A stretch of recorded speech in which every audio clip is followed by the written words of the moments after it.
The content shared in this podcast reflects personal experiences and spiritual perspectives. It isn't intended as medical, psychological, or professional advice. Listeners are encouraged to explore ideas with discernment and seek guidance from qualified professionals when needed. Welcome to Mystican Identity, where we discover the unity in every tradition. I'm your host, the Mystic. Let's journey inward and remember what we've always known. Well, greetings, and thank you so much for joining me in another episode.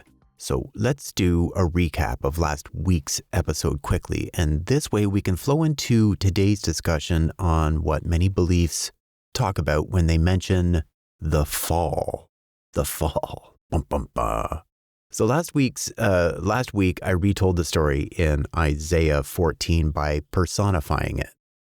Years ago, when I recognized the power in taking this story and personalizing it, rather than seen as like a third party reading an account of an event, treating it more like, how would somebody be writing this and why would they be writing this in the way that they did? Well, that practice began to transform my life.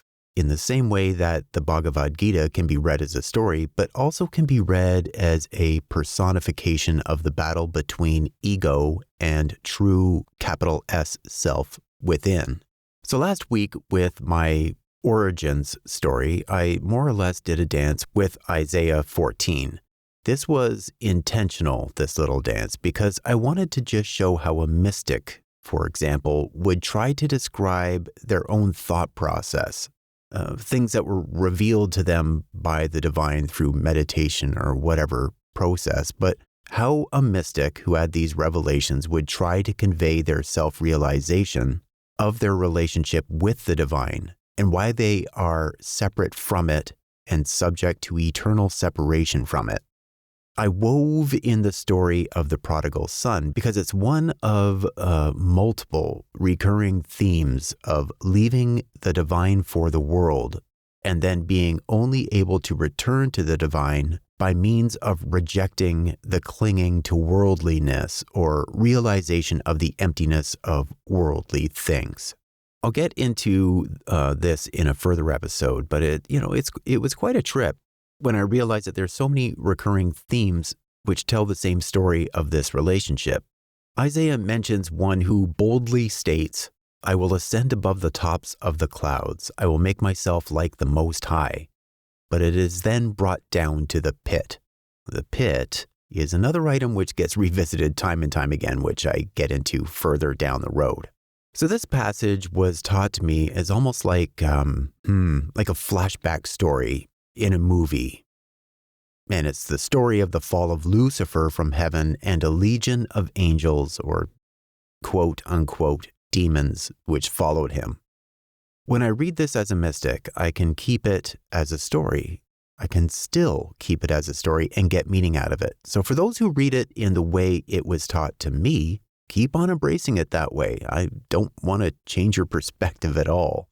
This is my perspective, and really what it is just depth. It's kind of breaking the fourth wall. It's a fourth dimension to the story. And once I did that, I found that there is so much that can be learned from it that way as well. So please don't change a thing. For me, though, what I was trying to establish is that my capital S self, my consciousness, was part of what would be called the fallen angels, or what would be described as demons. And to be clear, not demons in the theatrical sense that we're all used to. Demons is just another word or word assigned to a consciousness relationship to God. And those fallen angels that chose defiance of God, the divine, to pursue the things of the world, much like the prodigal son taking his stuff and going out to the big city, the big city lights. So as I read this story for my capital S self, Lucifer is not an individual entity that tempts and steals me from the divine. Lucifer is a group think title or a group consciousness title, a common philosophy, so to speak. Much like a football team or any other team, really, it doesn't matter. But like a team is a group of individuals representing one particular side or brand under a team name, such is the concept of Lucifer, the group, the team, the tribe, made up of a legion of, let's say, separatists from the divine. So the way that I was telling this in the last episode was intentionally told the way it was to let people sit with it a bit, to try to see into it without me just handing material out. And that's because that's how I started to see it. I started to see through the fog and get more clarity into how other traditions began, with mystics sharing the same story, only through their reference to their culture, their current culture, and geography, and even nature. All these elements surrounding them that they used as tools to describe their mystical experience and revelations. And just to be clear, this isn't in any means a way to be edgy or different or create something new. It's actually drastically not anything new. So what that did for me when I looked at that story the way that I just described it is that it completely removed something which I will discuss further, and that is the blame game. As a side note, I find it so interesting that the blame game was the first gotcha moment mentioned in the Bible. It's the first time mentioned that one can either take responsibility for defiance, own it, apologize, and act differently toward the divine, or pass the buck to somebody else as a way of dodging responsibility. Skip forward from Genesis to Ecclesiastes, and we get, what has been will be again. What has been done will be done again. There is nothing new under the sun. And fast forward again, and our world is still doing the same blame game. I was only doing this because you did that. It's not my fault you did that. I wash my hands of blah, blah, blah. They're all games. They're all dodging. So that's where last week brings us up to the point of our current place, which is the fall. That brings us into today's episode, where the legion of consciousnesses like mine weren't cast out, but by choice left unity with the divine. I'm going to pause here for a moment, though, because I want to illustrate what that simple little switch in perspective does for myself, at least. I feel, for me, it takes far more depth, more surrender. I like that. That feels good. Surrender. To say that I left. I made an act of defiance. My consciousness made an act of defiance. I didn't get fooled. I didn't get tricked. I'm not a victim of a clever devil. My consciousness boldly and arrogantly left. The divine isn't cruel, however. This era, let's call it, an era. Yeah, that'll work. This era is a period of grace. And that's a phrase that's commonly thrown around. Sometimes I almost wonder if that word has been thrown around so much that it's kind of lost its meaning. It's kind of just, its flavor is gone. I feel maybe that's just me. So this era, a period of grace, is where I and any other consciousnesses that understands that can course correct. So instead of a constant rebirth, reincarnation over and over again, forgetting where we originally came from, the kingdom of heaven, as if we're descending gradually more and more into an abyss or pit, so to speak. And that should sound familiar, abyss or pit. So instead of descending gradually more and more into that abyss or that pit, we can begin seeing our clinging to form. And this is more than just physical stuff. It's also attachment to other concepts of stuff and emotional attachment to the need for the concepts themselves. It gets really deep. It's very deep material, layer after layer. So instead of clinging to all of that stuff, we can start clinging more to our relationship with God, the divine, the creator, the beloved, and with each step, find our way back to unity with God. So, the divine created a place for us to exercise our separateness, our desires, as a means for us to get it all out, to just get it out of our system. Have a big hoopla, get it out of your system, and come back home when you're done. A creation of this versus that. An occurrence so big, so enormous and magnificent. Oh, one might call it I don't know. How about a big bang? That sounds cool. I dig it. Or, as I like to call it, when God snapped its fingers. It was this point where Creator cast the seeds for our physical plane into the garden. Sound familiar? Or the universe. And that garden can produce from those seeds whatever the conditions come together to create. From that, and over time, the correct conditions came together over billions of years to form our planet. And our planet is so amazing. Every little bit of nature tells us the story of our relationship to the divine and serves as a reminder to us such that we should never really be able to lose our way back home. The examples are everywhere all around us. For another episode, I actually find this as a side note kind of very interesting that these examples of nature are all around us, and it just means paying attention. But it's no surprise that in an act of defiance, we're surrounded also by constant distractions getting in the way of those examples. But anyway, back to this. Our planet really is fascinating. The more and more I learn about it, it's so obvious to me of the divine's influence and these little breadcrumbs that we have as examples of ways to look for the divine. And to me, this is why so many beliefs make reference to nature. In the Bhagavad Gita, Krishna reveals himself through all aspects of creation. Of trees, I am the fig tree. Among beasts, I am the lion. I am the heat and fire, the life in all beings, and the austerity in ascetics. This is basically saying nature is not just a metaphor. It's a living expression of the divine. By observing its forms, we glimpse the infinite.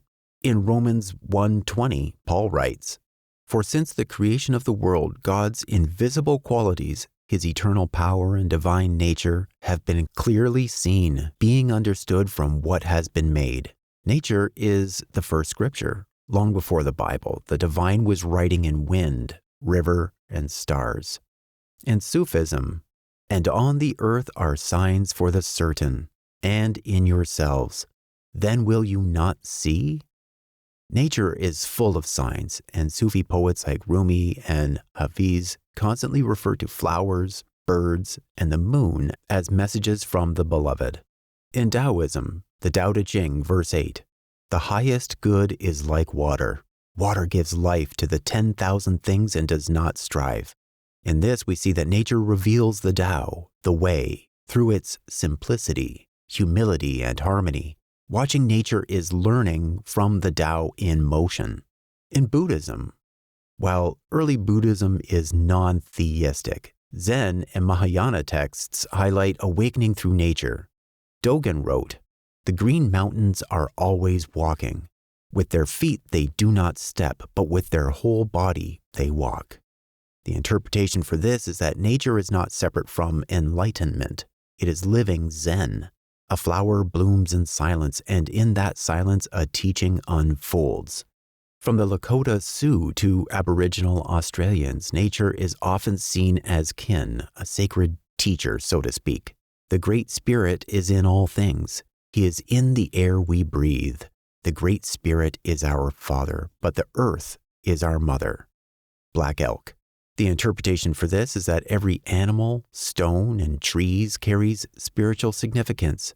Nature's not symbolic of the divine, it is the divine. And as a side note, something I'll discuss later, I actually have this planned, ironically enough, and it ties together another common thread, one which has more meaning to me now than it did before, seeing as I'm starting to read things more as the way mystics would write things.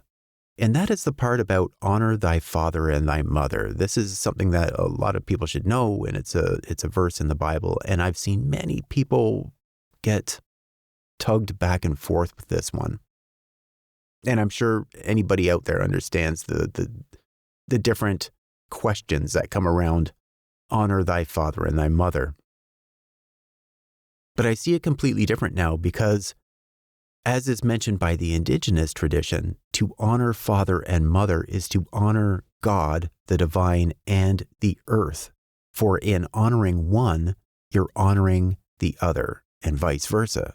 In Psalm 19:1, the heavens declare the glory of God, the skies proclaim the works of his hands. Each element of nature is a vibration of divine language, cosmic poetry written in wind and wave. I actually like the way that Alan Watts puts it. We do not come into this world, we come out of it. As leaves from a tree, as the ocean waves, as an apple tree apples, our planet just so happens to people.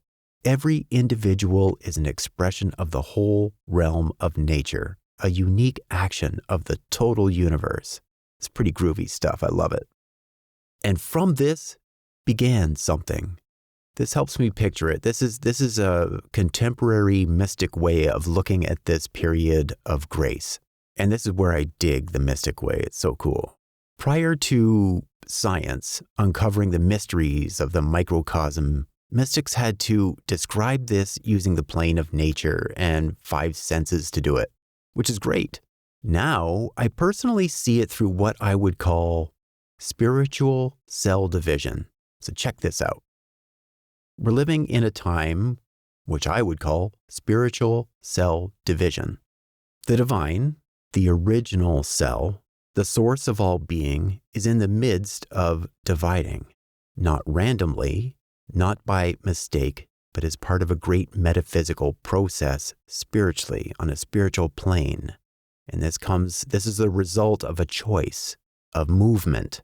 On one side is the true cell, the pure essence of unity, what the mystics might call the ground of being, the kingdom, the Tao, the Brahman.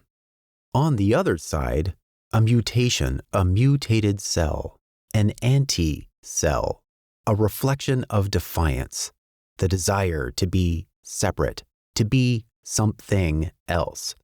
Right now, humanity finds itself caught in this in-between space, the pinch point. Like if you ever seen cell division, there's kind of like this part where between the two sides is a side of congested focus, so to speak. And that's where we find ourselves right now, that little pinch point, that intense moment just before the final split, when the division is nearly complete but not yet.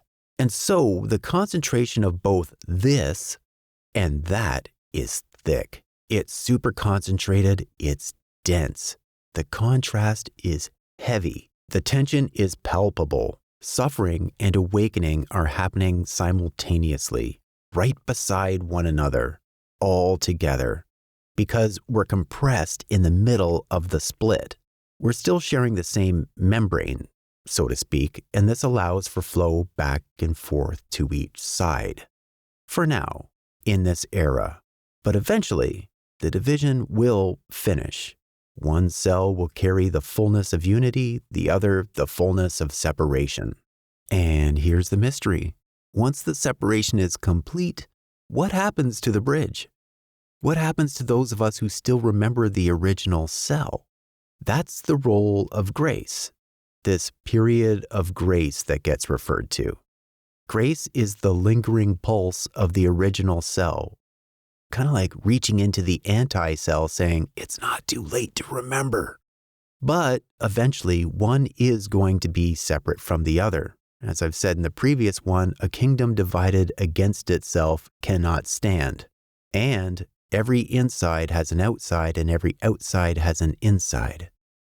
So at some point, something has to be absolute this, and something has to be absolute that in order to be defined. When I see things through this spiritual cell division, a mutated spiritual cell, and the little pinch point that we're at right now during this era of grace, it brings back to me this question that a lot of people I've heard saying. I've actually said it myself. I've pondered this myself. Maybe this will sound familiar. Has anyone you've known or have you ever said, is the world getting worse, or is it just that we're capable of seeing more of what we didn't see before? Now, through the lens of this spiritual cell division, I see it very differently. If we have to look at things as good versus bad, or better yet, suffering versus bliss. There, that one seems to be non-finger pointing-ish. Huh? If we have to look at things as suffering versus bliss, it's not that the world is becoming worse, it's that the world is becoming less good. Or it's not that the world is suffering more, it's just that the world is becoming less blissful. Not in a moralistic sense, but in the sense that the divine substance, the original light, is slowly withdrawing in that process of division, essentially returning to itself. Those who shift their clinging from the material to the divine, well, they're not cycling back into this plane through rebirth. Essentially, they're not reweaving themselves into this particular story. And so this world becomes a little bit more densely made of what remains: distraction, confusion, division, suffering, the blame game. It's not punishment, it's just the final phase of the split. And for those who feel like things are getting heavier, it's because you're still seeing that there's light to be carried. That light still exists. And so what do? Well, we remember. We serve as bridges. And I believe that Ram Dass would be the one that really drove home to me the concept of being a servant, of serving. And that's where the magic happens. We serve as bridges. We serve as breadcrumbs. We embody the memory of the original cell of that unity so that others might feel it, even in a world that's getting really, really thick with forgettingness. And this is grace in motion. So thank you for being here with me today. Next episode, I'm going to dive into the blame game. It's a fun one. I love it. Because that whole story, the one that I'm used to with the one that we're used to, the tree, there's a snake. It's a great story. And when that story is looked at through the view of a mystic, it still retains, if anybody wanted to look at it in its literal sense as a story of actuality, please continue doing so. There's a lot of value in that. But the way that I look at it through like a mystic's way of writing it, there's just so much depth to it. It gets below the waves that we see, and it gets into the density of that ocean that starts to get compacted. So next episode, I'm going to dive into the blame game. Ooh. It explores how mystics from many traditions, I'm going to just bring everything all together and kind of mix them up, but it's how mystics from many traditions in their own beautiful way visualized the separation of human with the divine, with such storytelling elements as like snakes, forbidden fruit, deception, loss, and struggle. So more is coming, more remembering, more unweaving, more becoming. And as always, my fellow seekers, I wish you and your loved ones all the best. Have a wonderful experience. Until next now.